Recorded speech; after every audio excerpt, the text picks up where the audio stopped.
Hello chess lovers, I have another brilliant game for you played by the 4th world chess champion Alexander Alekhine.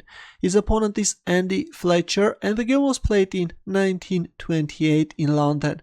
This was a chess simul and Alekhine started with knight f3, knight f6 by Fletcher, c4, English opening, c5, d4, knight c6, d5, knight b8, knight c3, d6, G3, G6, both players are now fianchettoing their bishops and then castling kingside.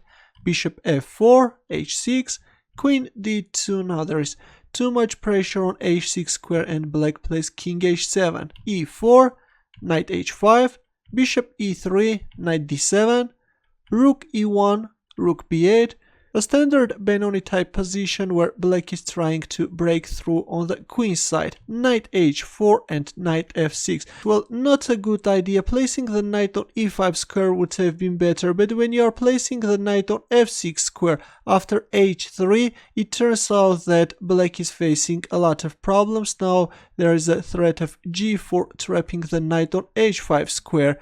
And understanding all this time Fletcher placed the knight on g8 square. Of course, he's losing too much precious time. Here comes g4 and after kicking away the knight we see f4 and this pawn storm is becoming dangerous. e5 is coming, e6, knight f3, we see e takes d5, c takes d5, b5 and there it goes, we see e5. White pawns are simply marching forward, breaking everything on their path. b4, knight d1, knight e4, queen d3 and f5, which is weakening black's kingside too much, and later we will see how is Alekhine going to use that fact. Here comes e6, getting this powerful passed pawn on e6 square, which is just demoralizing black's army. Queen a5, and we see g takes f5, g takes f5, and a very provocative move, knight h4. Overlooking Alekhine's next move, Fletcher played bishop a6.